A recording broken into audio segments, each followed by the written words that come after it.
Meus irmãos, eu saúdo a todos com a paz do Senhor Jesus. Queremos glorificar e exaltar o santo nome do Senhor por esta oportunidade que temos para estar vos transmitindo a mensagem poderosa da palavra de Deus. Nós queremos nessa oportunidade estar fazendo a leitura do texto que iremos usar para vos trazer a mensagem e logo após estaremos orando ao Senhor nosso Deus. Eu quero ler aqui no Evangelho de Mateus, no capítulo 24, a partir do versículo 42. É um texto bastante conhecido, onde Jesus usa a metáfora do ladrão de noite para se referir à sua segunda vinda. Diz assim, Mateus 24, versículo 42. Portanto, vigiai, porque não sabeis a que hora há de vir o vosso Senhor. Mas considerai isto, se o pai de família soubesse a que hora viria o ladrão, vigiaria e não deixaria que sua casa fosse arrombada.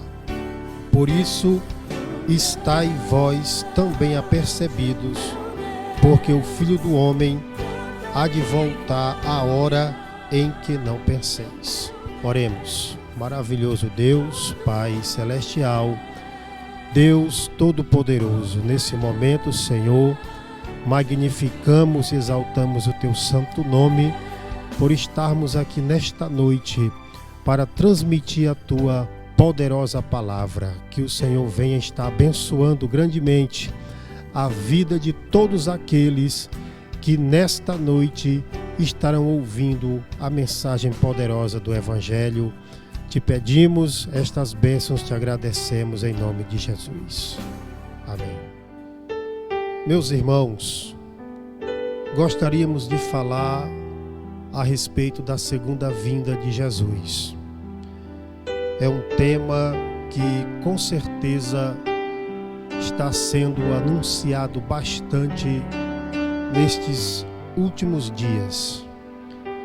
O texto que nós lemos de Mateus 24 e versículo 42, Jesus usa uma metáfora usando a figura de um ladrão para se referir à sua volta iminente para arrebatar a sua igreja. Aqui mesmo no Evangelho de Mateus, no capítulo 24, do primeiro versículo em diante, nós vamos encontrar Jesus falando sobre vários sinais que iriam acontecer e que iriam estar anunciando o dia em que ele iria voltar para arrebatar a igreja. Porém, esse dia, esta hora, nós não sabemos, mas Jesus deixou os sinais para nos avisar quando isto poderia acontecer. Sabemos que muitos dos sinais preditos pelo Senhor já aconteceram e têm acontecido de forma repetida. E aí vem a pergunta: se os sinais têm se cumprido de forma repetida, por que Jesus ainda não voltou? Primeiro, nós temos que considerar pelo menos 3 aspectos que nós queremos trazer nesta mensagem nesta noite. Nós queremos ler o que diz o texto lá de 1 Pedro, no capítulo 4 e no versículo 17, aonde nós vamos encontrar o apóstolo do Senhor falando a respeito de julgamento. 1 Pedro capítulo 4, versículo 17 diz: pois já é tempo que comece o julgamento pela casa de Deus, e se primeiro começa por nós, qual será o fim daqueles que são desobedientes ao Evangelho de Deus? E se é com dificuldade que o justo se salva, onde comparecerá o ímpio e o pecador? Observe que Pedro aqui está falando de julgamento. E Pedro diz que já é tempo que comece o julgamento pela casa de Deus.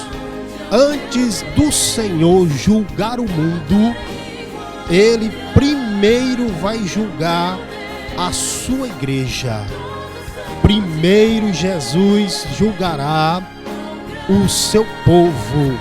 Seremos provados, seremos testados, seremos avaliados, passaremos pelos vales, passaremos pelos desertos da vida para provarmos a nossa fé e a nossa obediência ao nosso Senhor e Salvador Jesus Cristo. A Bíblia diz que todas as coisas concorrem para o bem daqueles que amam a Deus e que são chamados segundo o seu propósito.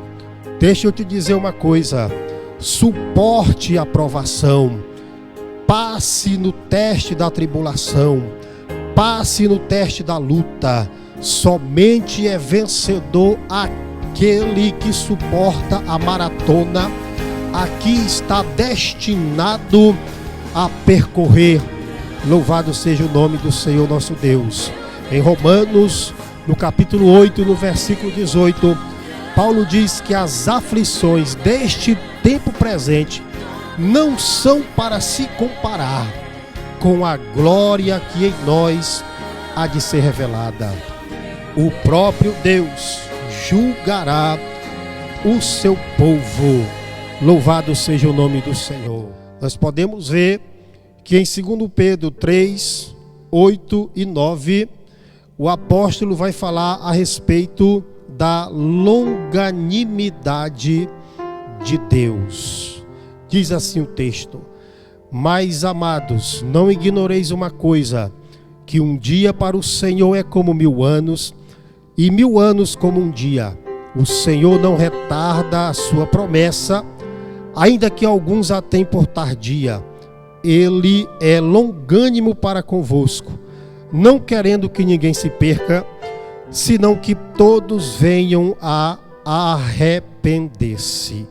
Mas o dia do Senhor virá como um ladrão. Nós vemos aqui Pedro falando a respeito da longanimidade de Deus. Deus é chamado em Romanos, no capítulo 15 e no versículo 5, de o Deus da paciência.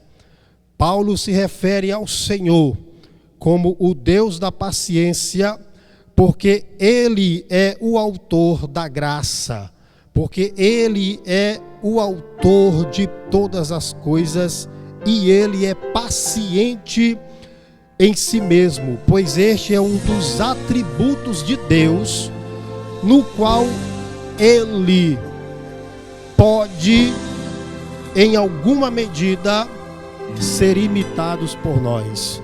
Assim como Deus é paciente, nós também podemos ser pacientes. E em razão do atributo de Deus, paciência, Deus é também longânimo, ou seja, Ele é tardio em se irar contra as transgressões que praticamos.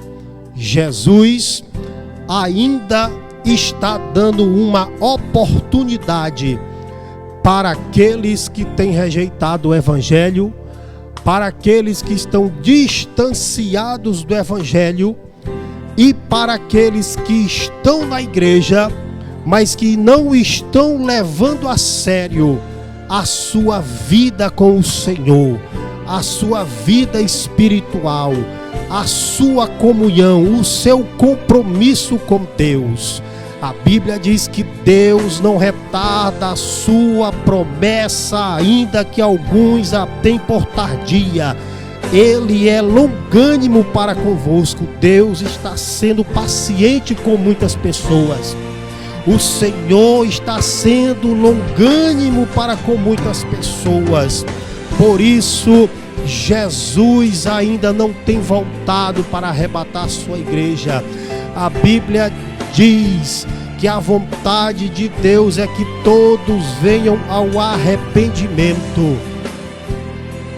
E Jesus está dando um tempo para que, quem sabe, alguém se reconcilie, para que alguém se conserte, para que alguém se humilhe, para que alguém se volte para Ele, para que alguém reconheça que Ele é o Senhor de todas as coisas. A longanimidade de Deus é um aspecto importante do seu grande amor para com a humanidade. Em segundo lugar, nós queremos destacar um texto que está em 1 Tessalonicenses, no capítulo 5 e no versículo 3, diz assim: Mas, irmãos, acerca dos tempos e das épocas, não necessitais de que se vos escreva, pois vós mesmos sabeis muito bem que o dia do Senhor virá como ladrão de noite.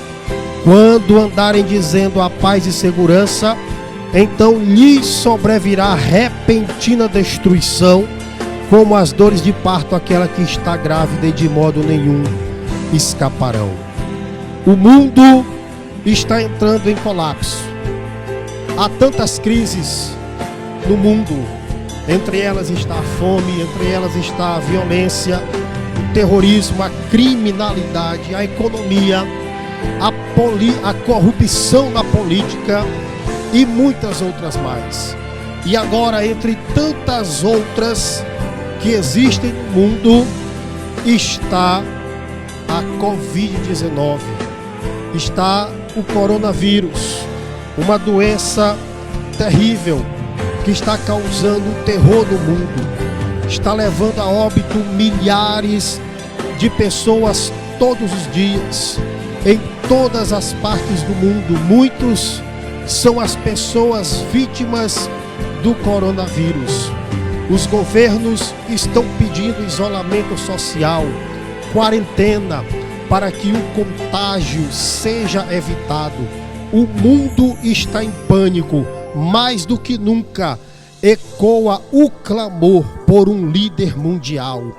Mais do que nunca ecoa um clamor por um governo para solucionar os problemas no mundo.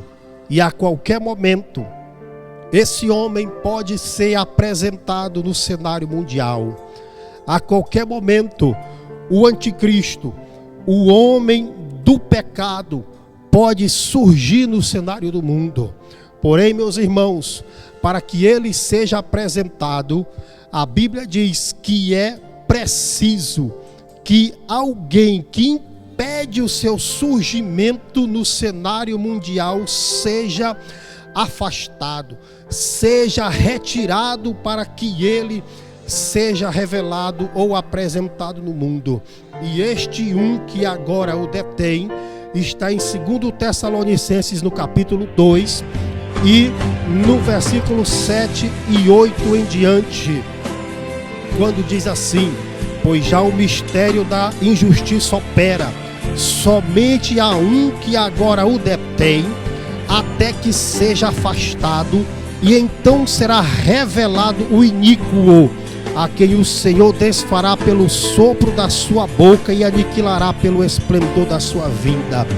O um que agora detém o surgimento do anticristo do mundo é o Espírito Santo, que habita na igreja, que habita na vida do salvo, que habita na vida daquele que confessou a Cristo como Senhor e como Salvador. Louvado seja o nome do Senhor nosso Deus. Enquanto o Espírito Santo estiver aqui na terra, enquanto o Espírito Santo habitar em você, habitar em mim, habitar na igreja, o anticristo não pode surgir no cenário mundial. Ele só surgirá depois que o Espírito arrebatar a igreja, ou depois que a igreja for arrebatada por Jesus. Porém, meus amados irmãos,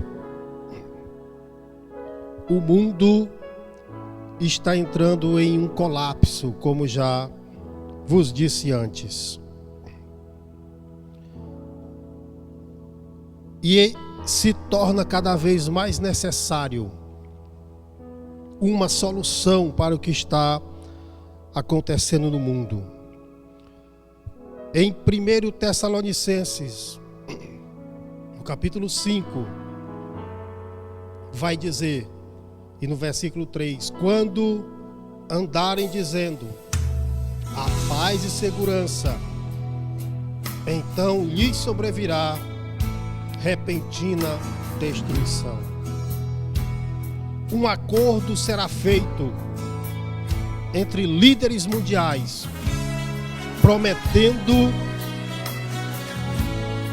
uma falsa paz e uma falsa segurança para o mundo. Porém, esse acordo trará apenas uma sensação de que as coisas agora vão dar certo, de que agora vai haver paz e segurança. Mas nós sabemos que somente Jesus tem a verdadeira paz e a verdadeira segurança para dar para o homem, para dar para o mundo. O mundo acreditará que quando esse pacto for feito, as coisas irão melhorar. Então, acontecerá o que diz a palavra de Deus. Quando andarem dizendo a paz e segurança, então lhes sobrevirá repentina destruição. Acontecerá o dia do Senhor. O dia do Senhor terá início simultâneo com o arrebatamento da igreja. A igreja será arrebatada. A igreja será levada para o céu de glória. E toda expectativa de paz e segurança se desfará. Irá se acabar. Porque começará então a grande tribulação que vai trazer sobre a terra e sobre todos aqueles que têm rejeitado a Cristo e a sua palavra os juízos de Deus, através dos 7 selos, através das 7 trombetas e através das 7 taças da ira de Deus. Haverá na terra uma trindade satânica formada pelo diabo, pelo anticristo e pelo falso profeta. 7 anos de uma grande tribulação cairá sobre a terra, cairá sobre os habitantes do planeta Terra. A Bíblia diz que se não fosse por causa dos escolhidos, que no período da tribulação irão se salvar, nenhuma carne iria suportar tanto sofrimento.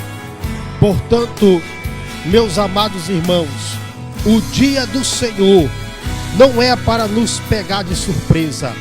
Devemos estar preparados para o arrebatamento. Agora é tempo de quem é santo se santificar mais ainda. Agora é tempo de quem é arrogante, de quem é soberbo, presunçoso, se tornar humilde. Aquele que é exaltado se quebrantar. Aquele que é inimigo ou que é intrigado com alguém, se reconciliar com o seu próximo, porque Jesus está voltando para arrebatar a sua igreja. E disso nós temos certeza. Louvado seja o nome do Senhor. Jesus disse que viria e veio. Jesus disse que morreria e morreu. Jesus disse que ressuscitaria e ressuscitou. Jesus disse que vai voltar e Ele voltará. Portanto, estejamos preparados, porque Jesus está voltando para arrebatar o seu povo para o céu de glória. Oremos ao Senhor. Maravilhoso Deus, querido Salvador, queremos te agradecer pela tua palavra, por esta oportunidade para transmitir a mensagem do Evangelho. Opera, meu Deus, na nossa vida, opera na vida daqueles que não te conhecem e que hão de ouvir esta mensagem. Faz a tua obra, Senhor, assim te pedimos, te agradecemos em nome de Jesus. Amém.